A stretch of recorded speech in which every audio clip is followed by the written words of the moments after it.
Marcus Ellison was 44 years old, earned $72,000 a year as a senior HVAC technician, and was, at this precise moment, an invisible man. The devastating situation wasn't new, it was a tradition, polished by 12 years of practice. It was 3:14 p.m. on a sweltering Saturday in August at his in-laws' annual garden party. The Carter family estate in Buckhead, a sprawling mansion of white columns and manicured lawns, was a world away from the modest three-bedroom house in Decatur that Marcus's salary paid for. He stood near a meticulously trimmed boxwood hedge, the fabric of his simple $120 polo shirt sticking to his back.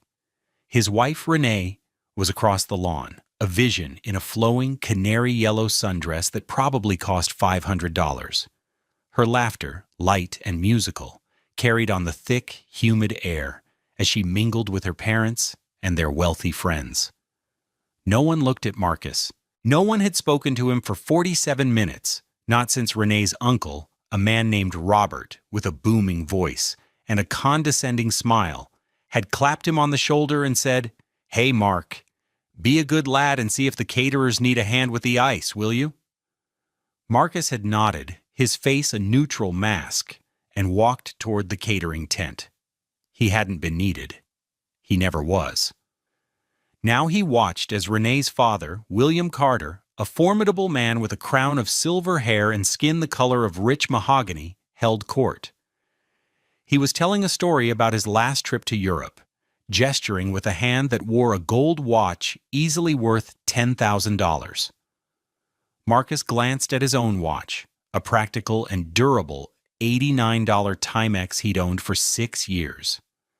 The contrast wasn't just in their timepieces, it was in their very existence. The Carters inhabited a world of effortless luxury, a world built on a foundation Marcus was beginning to suspect he was unknowingly supporting.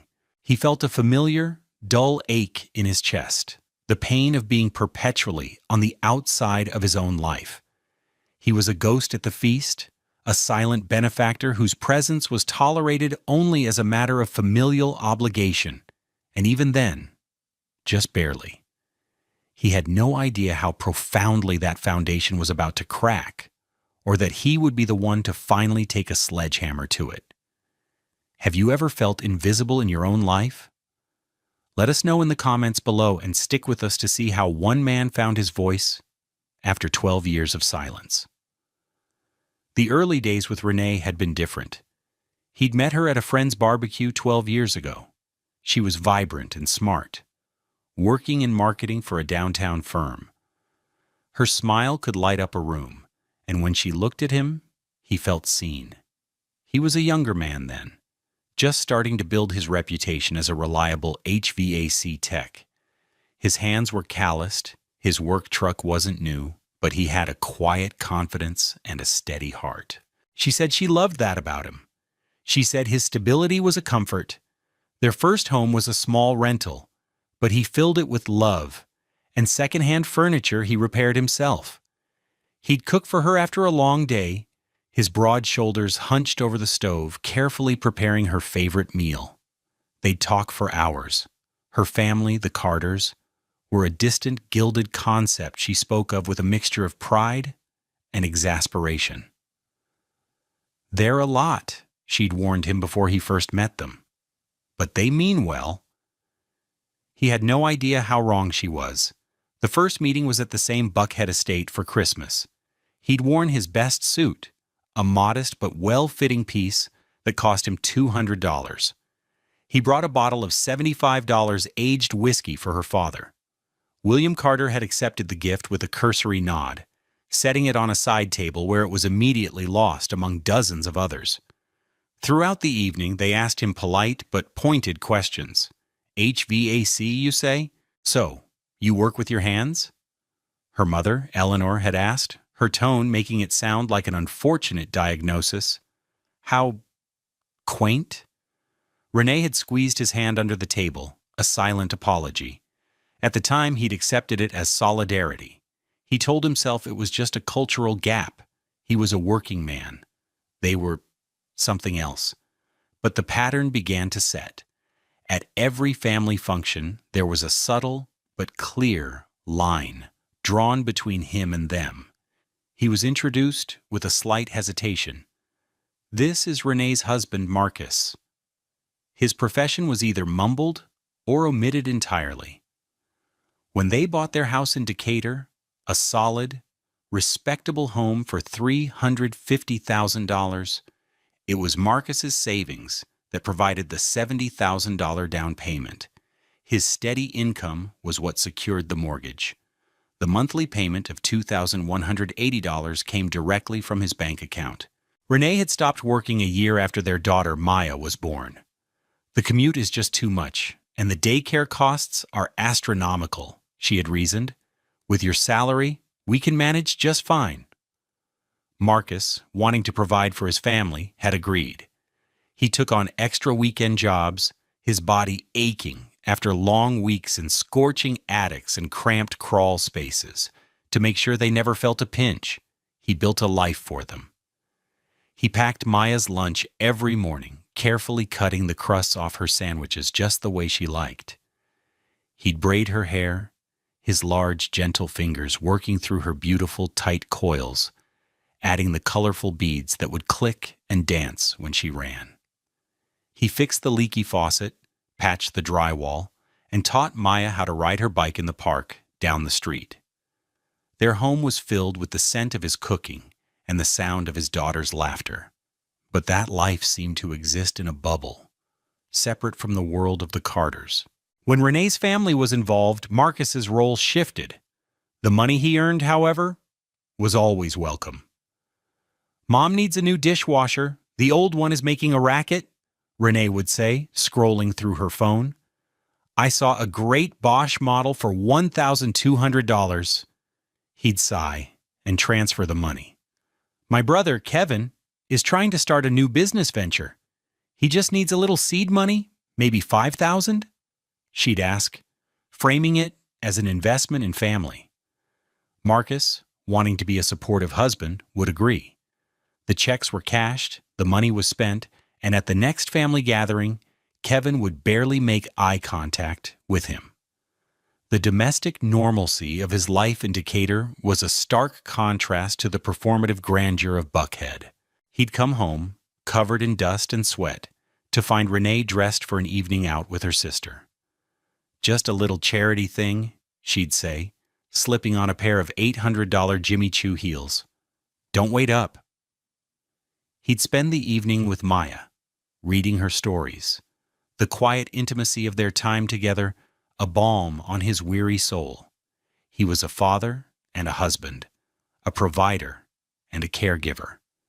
But in the eyes of his wife's family, he was little more than a walking, breathing ATM, a functional accessory to their daughter's life, easily set aside when not immediately useful.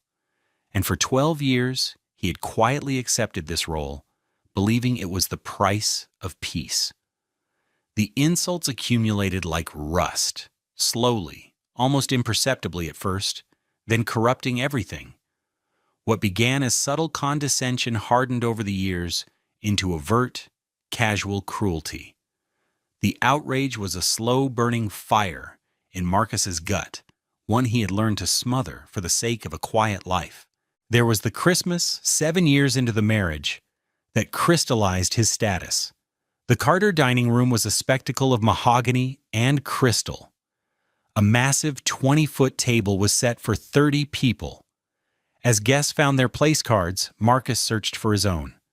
He found it, not at the main table, but at a small, round table in the corner, next to the swinging door to the kitchen.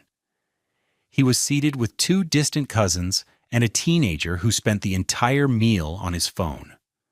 When he caught Renee's eye, she gave a little shrug, mouthing the words, "We just needed more room."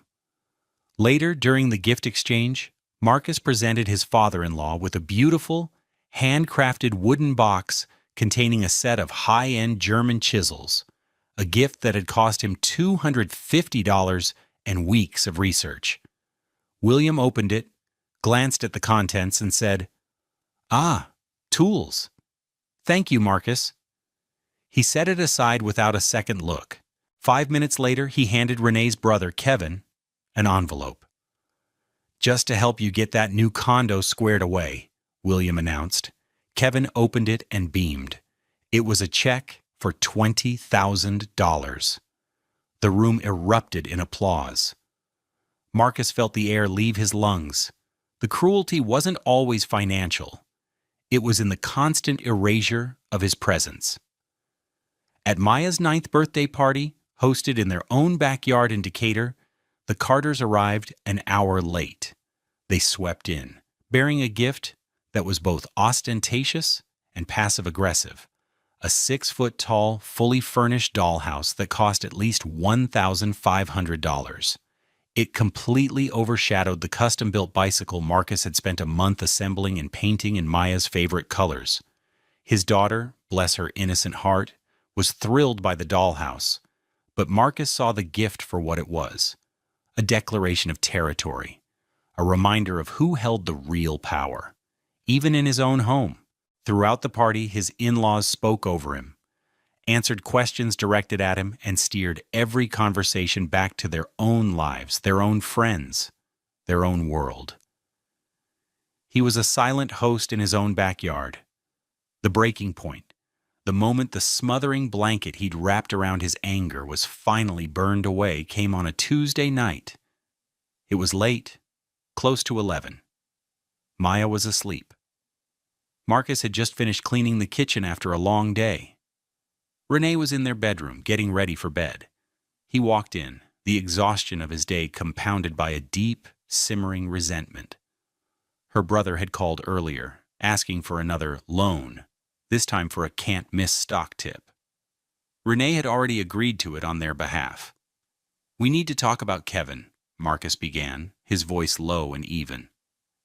Renee sighed, not looking up from the $90 night cream she was applying to her face. "What about him?" "This is the 3rd time this year he's asked for money, Renee. He never pays it back. We're not a bank." "He's my brother, Marcus. Family helps family. It's what we do." Her tone was dismissive, as if he were a child complaining about something trivial. "Is it?" he pressed, the heat rising in his chest. "Because I'm your family too? And your family has never once treated me like it. They talk down to me, they ignore me, they seat me at a card table at Christmas, like I'm a hired hand. And you just stand there and let them." Renee finally turned to look at him, her expression hardening. Her beautiful face, the face he had fallen in love with, became a mask of cold annoyance. "Oh, here we go again. You are so sensitive about this. They're just old-fashioned. That's how they are. It's not a big deal." "It is a big deal." His voice was louder now, cracking with the weight of a decade of slights. "It's my life. It's my dignity.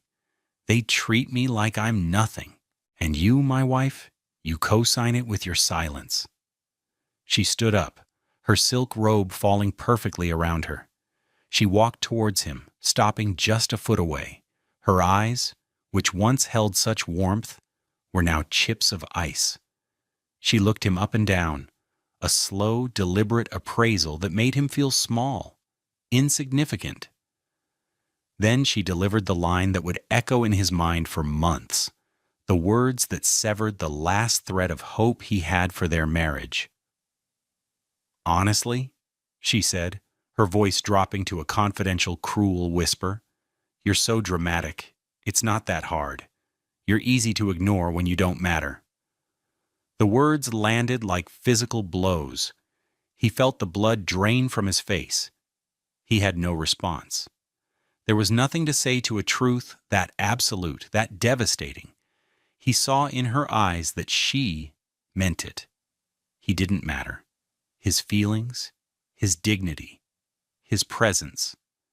They were all irrelevant noise in the grand symphony of her life with her family. He was just the man who paid for the instruments. He turned without another word and walked out of the room. He went downstairs and sat in the dark living room, the one he had painted, in the house he paid for, and felt a cold, terrifying clarity. The peace he thought he was keeping was a lie. He hadn't been keeping the peace. He had been sacrificing his soul. And for what? For a woman who found him easy to ignore. The fire in his gut was no longer smoldering. It was a controlled, white-hot flame, demanding an accounting. He didn't know how yet, but he knew, with chilling certainty, that things were about to change. He would make them matter. The discovery happened on Saturday, April 15th, a day Marcus would later remember as the true end of his marriage. The federal tax deadline was breathing down his neck. It was 11:32 p.m. Maya was asleep upstairs, her quiet breathing a comforting rhythm in the silent house.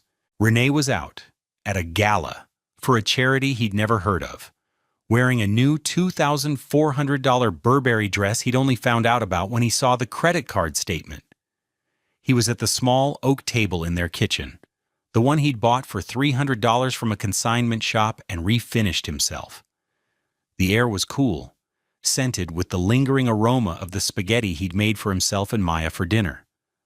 A single lamp cast a pool of warm light over a mountain of paperwork, bank statements, credit card bills, receipts he'd shoved into a shoebox over the course of the year.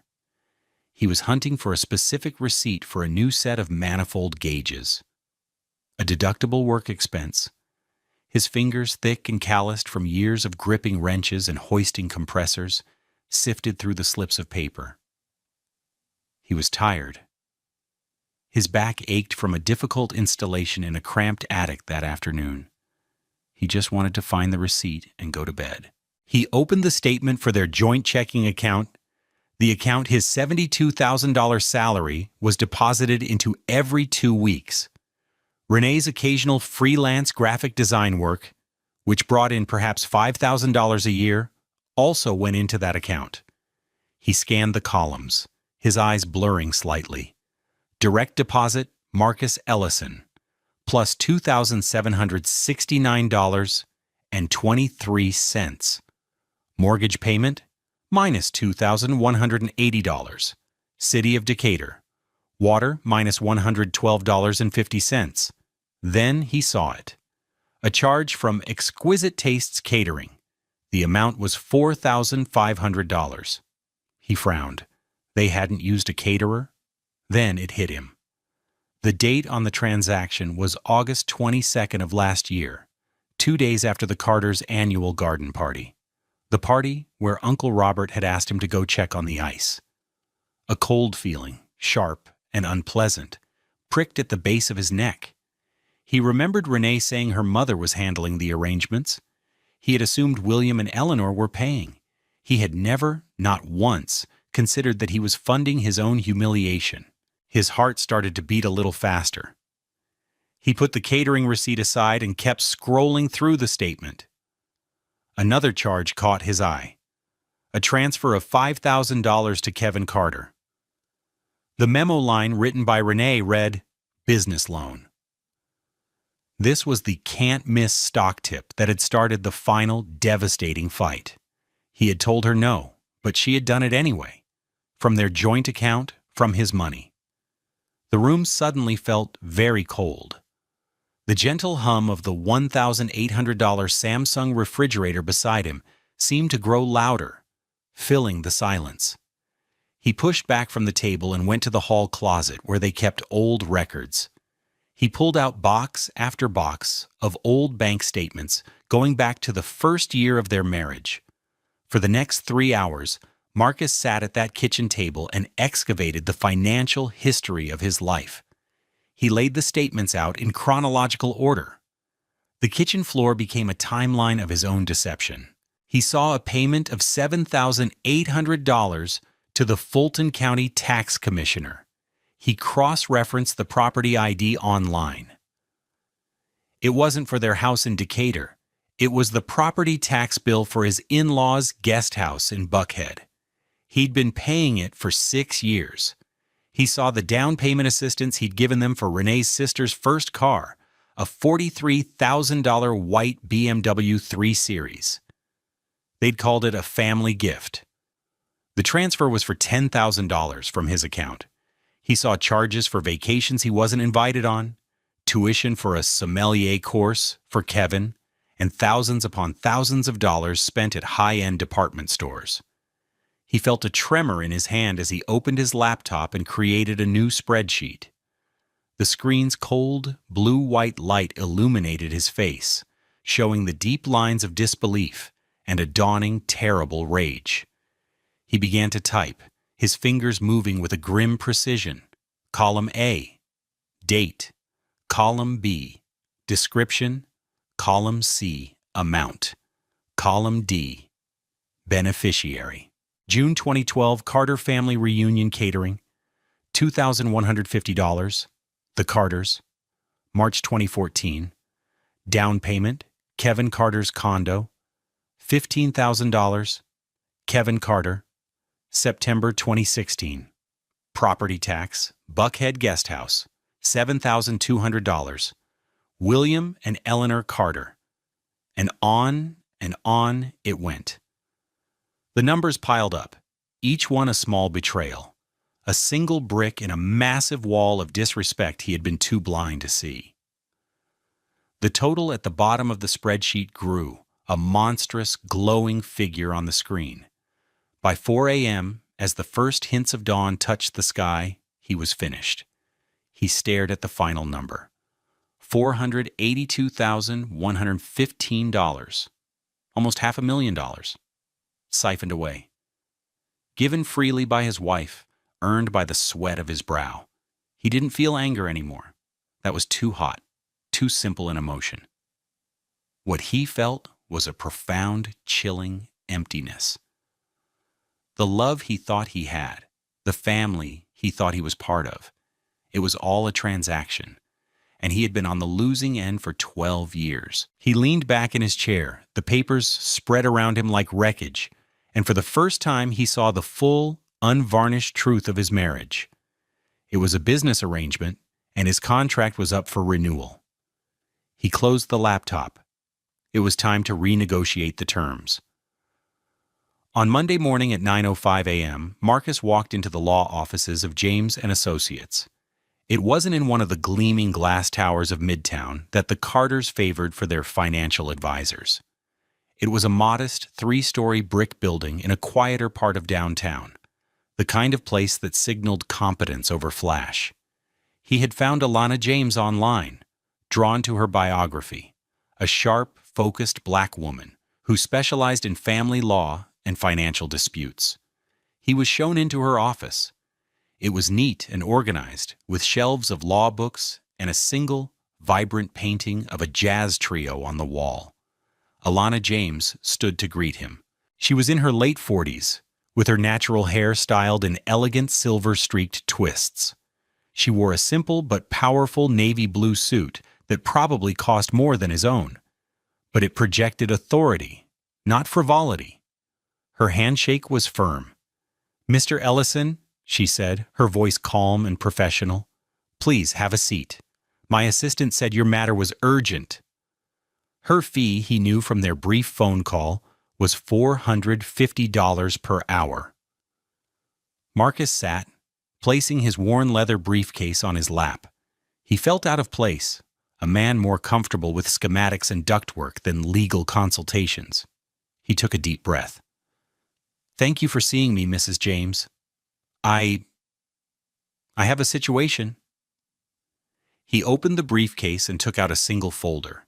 Inside was the spreadsheet he had created, printed out and neatly organized. He also had a dozen sample bank statements with the relevant charges highlighted.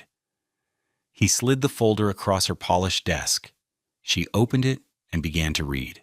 Marcus watched her face, expecting a dramatic reaction, but her expression remained neutral, her eyes scanning the pages with intense focus.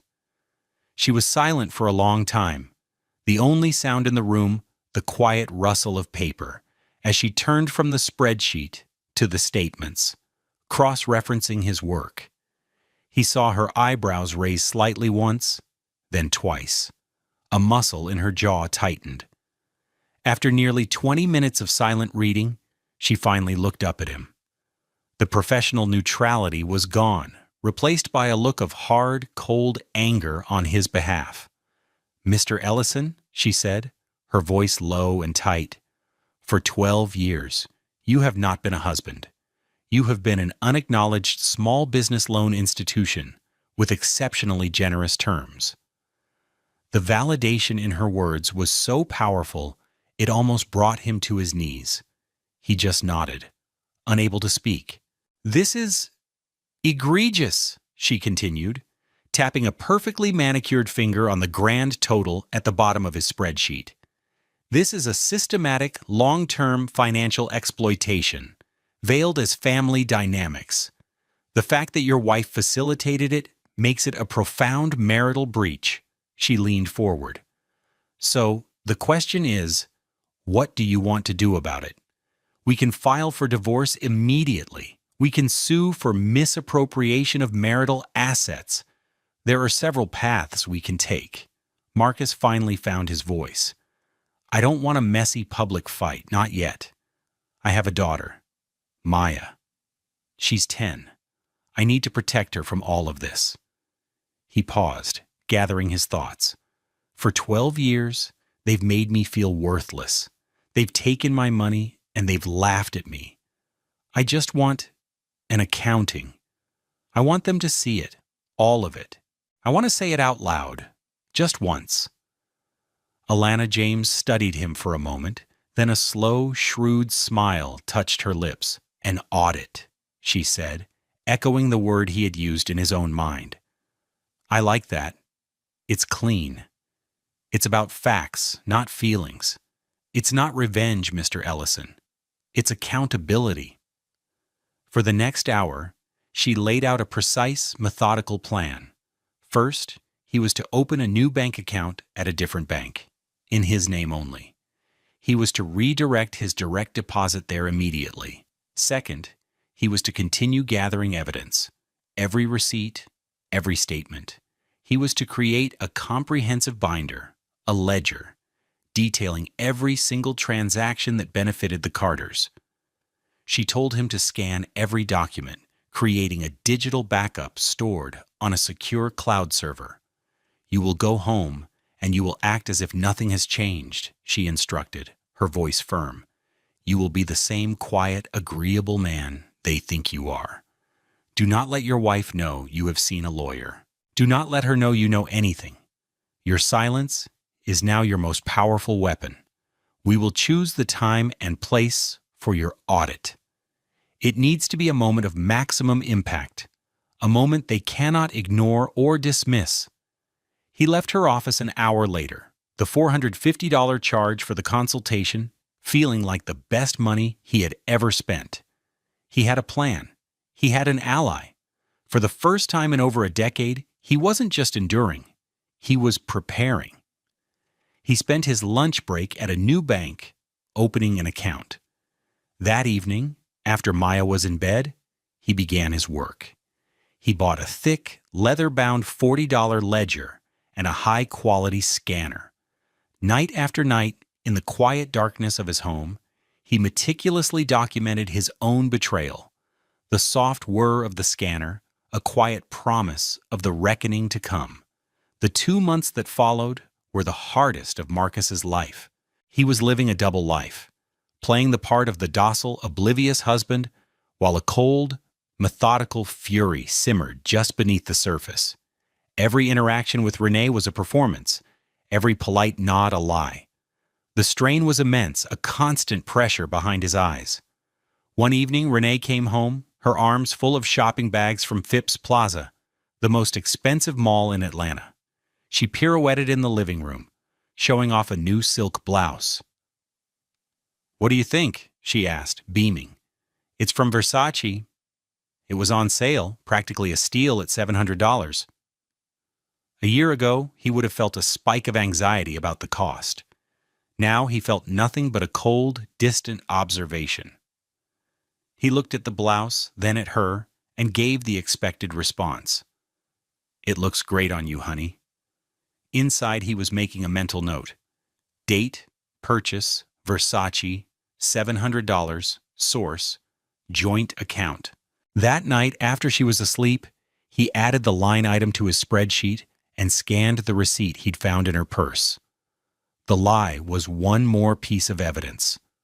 Her mother, Eleanor, called him directly a few weeks later. Her voice was syrupy sweet, the false warmth grating on his nerves. "Marcus, darling," she began, "we finally set the date for our 40th anniversary party. It's going to be at the estate, of course, a proper black tie affair." She paused for effect. "Renee mentioned that you'd be happy to cover the catering costs again this year. It's just such a tremendous help, and it allows us to really make it a special night." He felt the words like swallowing glass. He wanted to tell her to go to hell. He wanted to ask her how it felt to be so shamelessly parasitic. Instead, he took a deep breath, picturing Alana James's calm, steady face. "Your silence is your weapon." "Of course, Eleanor," he said, his voice a perfect imitation of his old, agreeable self. "Whatever Renee thinks is best, we want to make sure you and William have a wonderful celebration."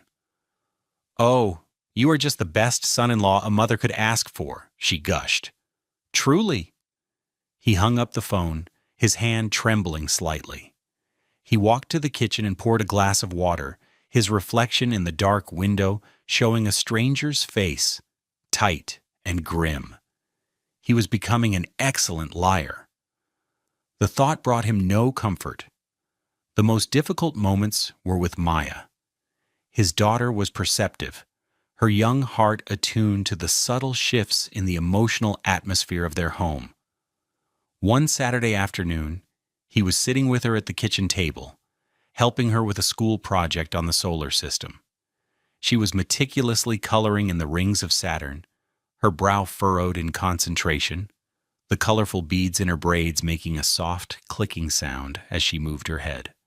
Across the room, Renee was on a FaceTime call with her sister, their laughter loud and sharp. They were planning a spa weekend in Napa Valley, debating which five-star resort had the better mud baths. "The auberge is divine, but the Calistoga Ranch has those private lodges," her sister said, her voice tinny through the phone's speaker.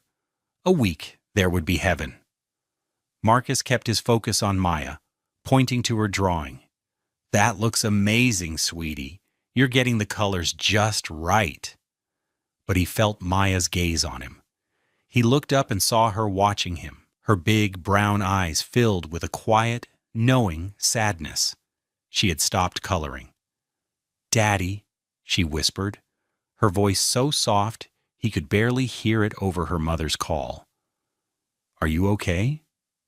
Your smile doesn't reach your eyes anymore." The innocent, devastatingly accurate observation struck him like a physical blow. He felt his carefully constructed facade crack. He reached out and smoothed her hair, his thumb stroking her temple. He forced the smile to feel real, for her sake. "I'm okay, baby girl," he said, his voice thick with emotion. "I'm just a little tired from work, but helping you with Saturn is the best part of my day." She seemed to accept the answer, turning back to her drawing, but the moment lingered in the air between them. He was lying to his daughter, and he hated it. He hated the duplicity that had been forced upon him. This charade was costing him, piece by piece. It was hollowing him out from the inside. He looked over at his wife, still laughing, still planning a trip on his dime, completely oblivious.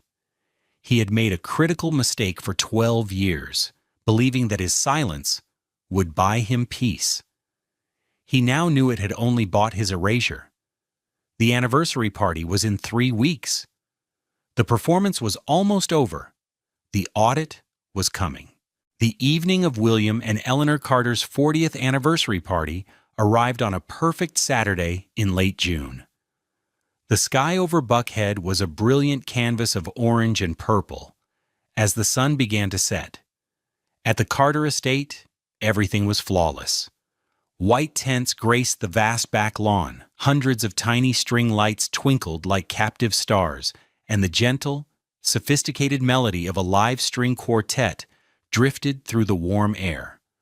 Around 50 guests, the cream of Black Atlanta society, mingled on the grass, sipping champagne and laughing.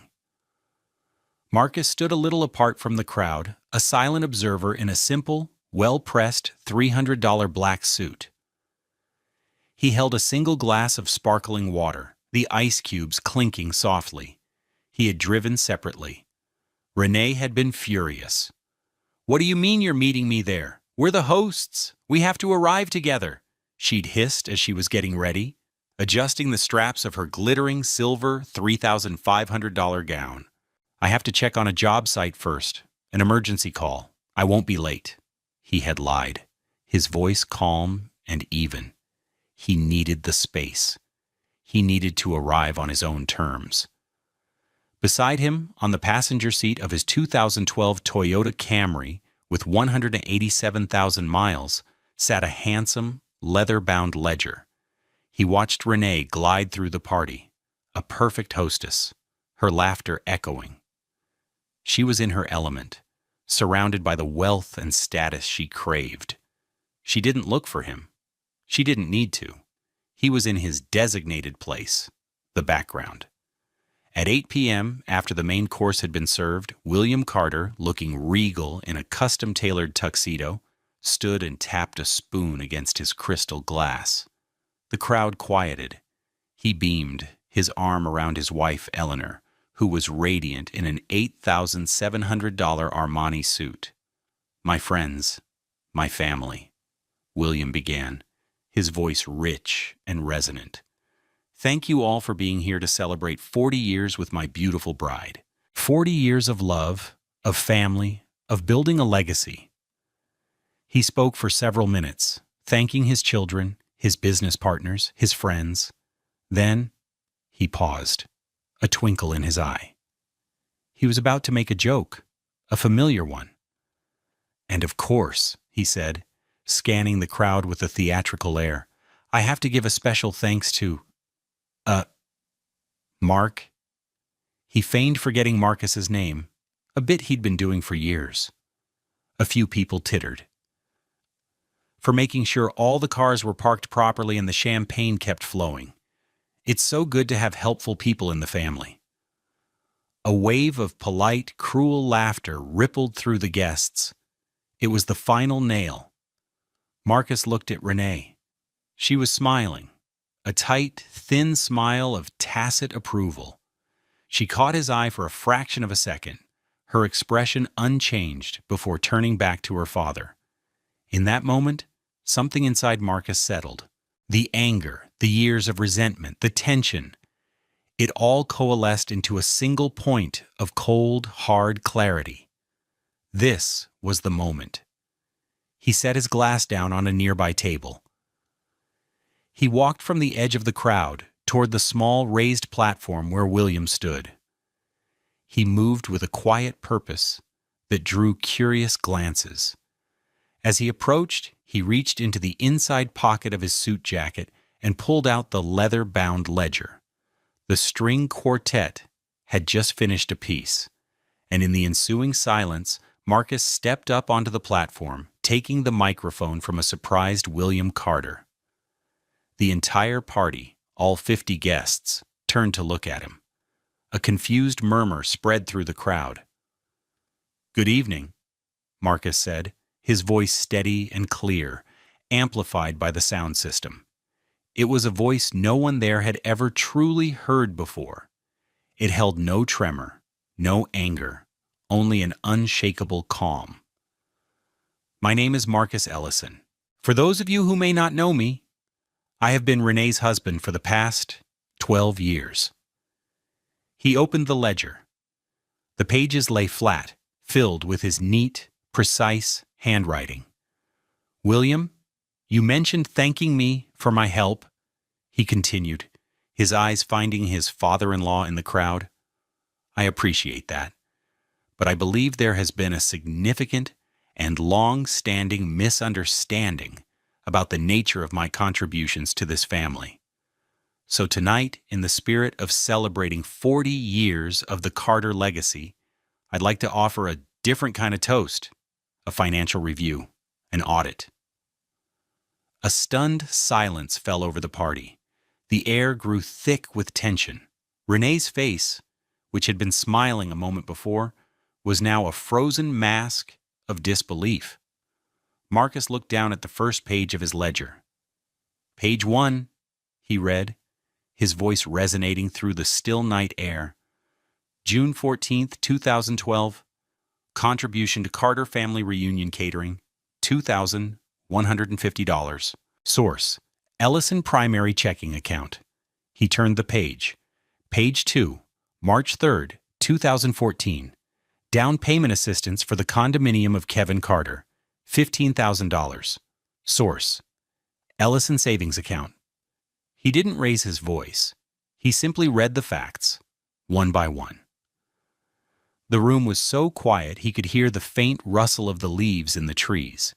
He read the dates and the amounts for the property taxes on the Buckhead guest house, year after year. He read the $10,000 payment for Renee's sister's BMW. He read the $25,000 business loan to Kevin that was never repaid. He detailed the cost of vacations, designer clothes, home renovations for their relatives, all paid for from an account funded almost exclusively by his labor. With each entry, a new layer of the Carter family's glittering facade was stripped away.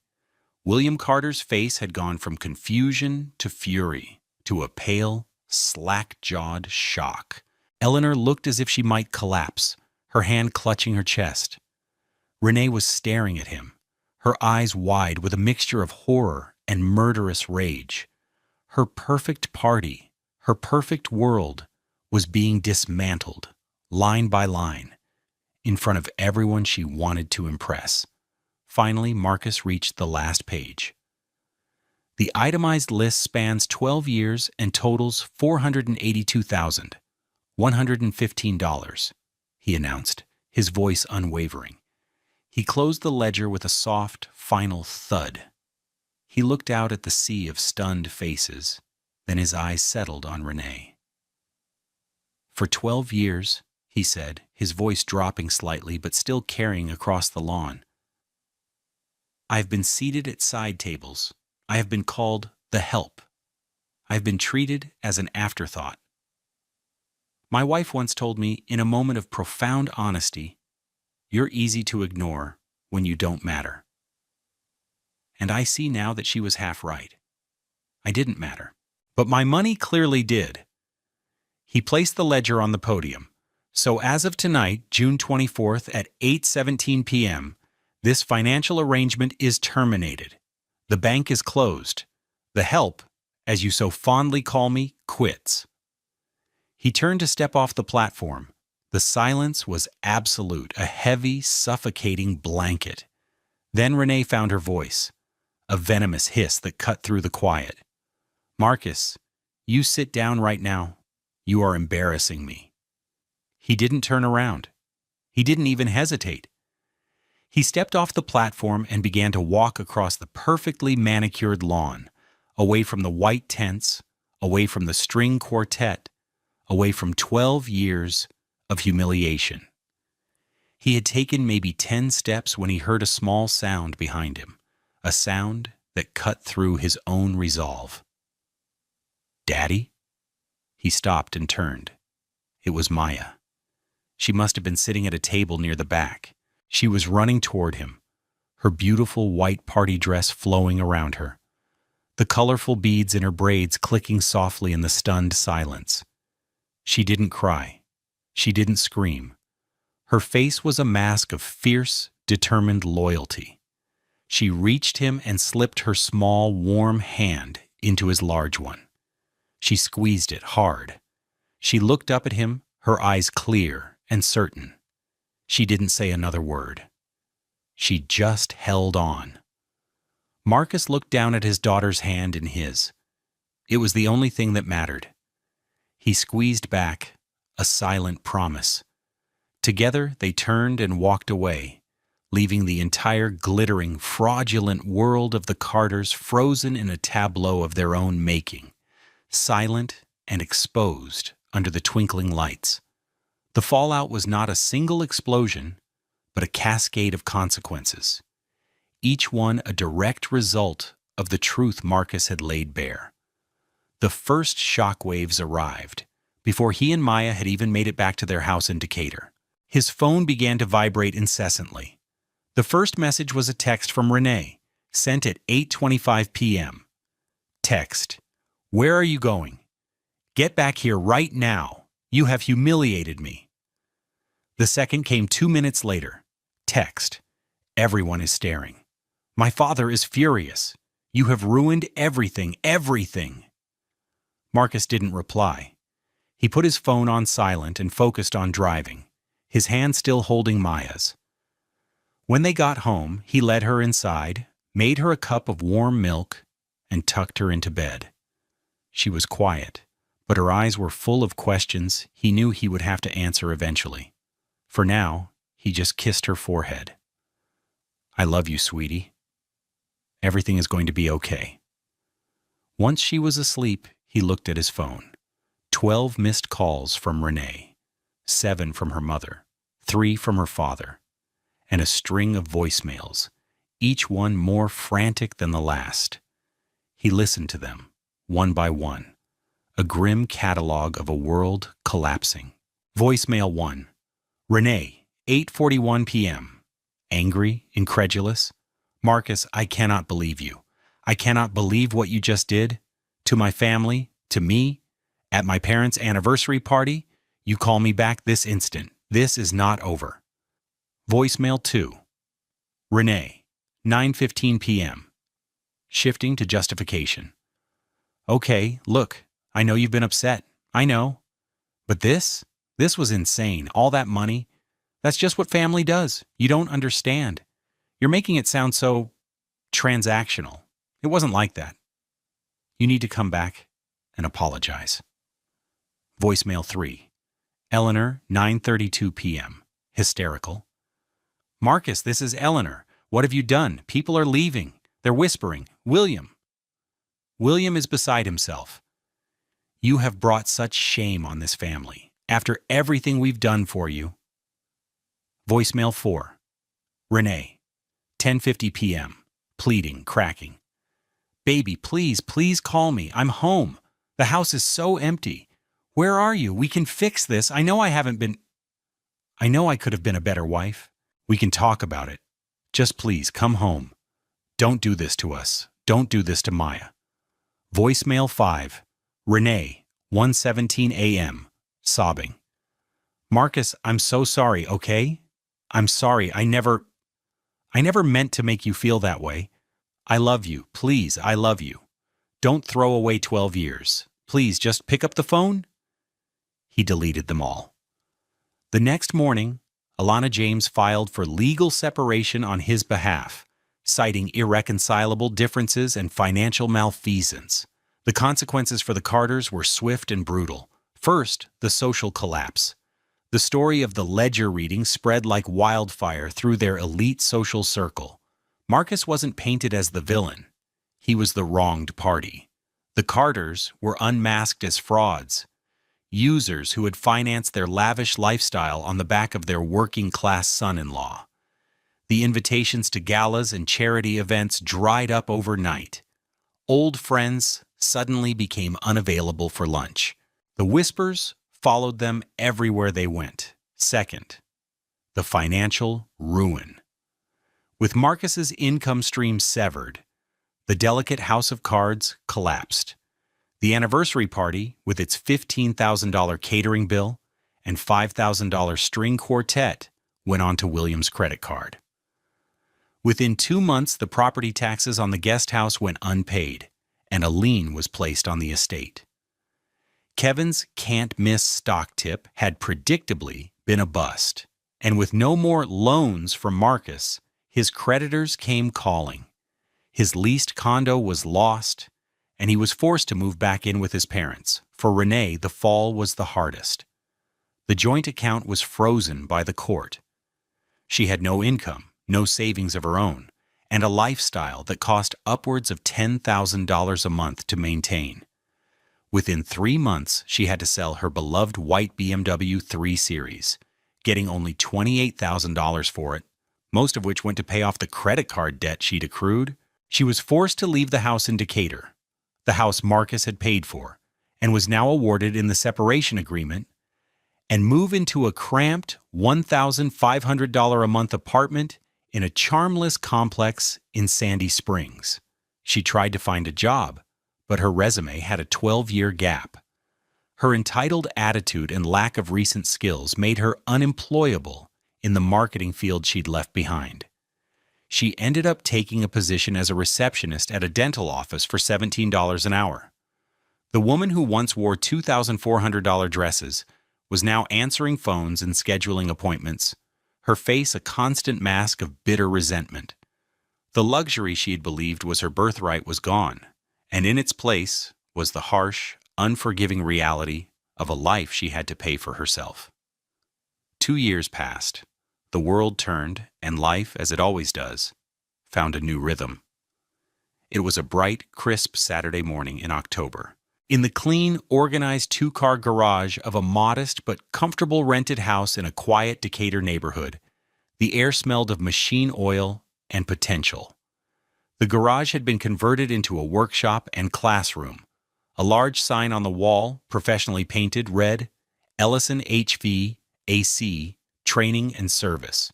Marcus, now 46, stood before a disassembled condensing unit.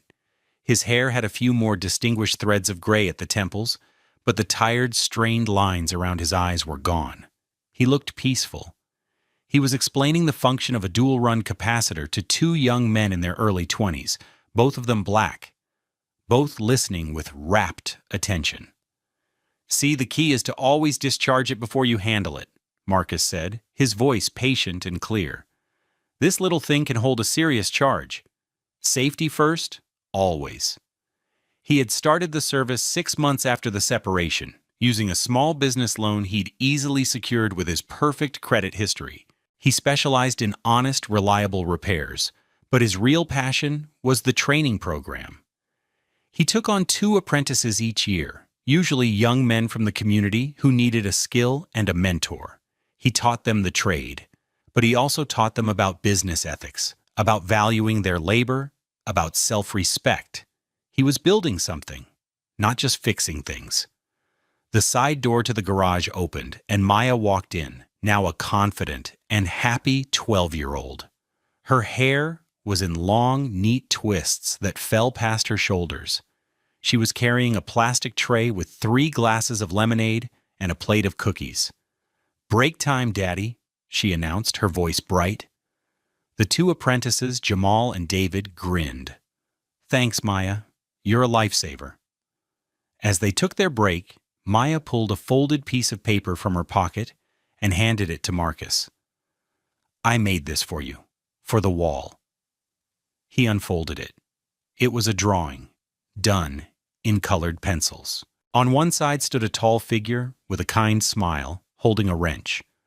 On the other stood a smaller figure with long twists, holding a book. Above them, the sun was shining.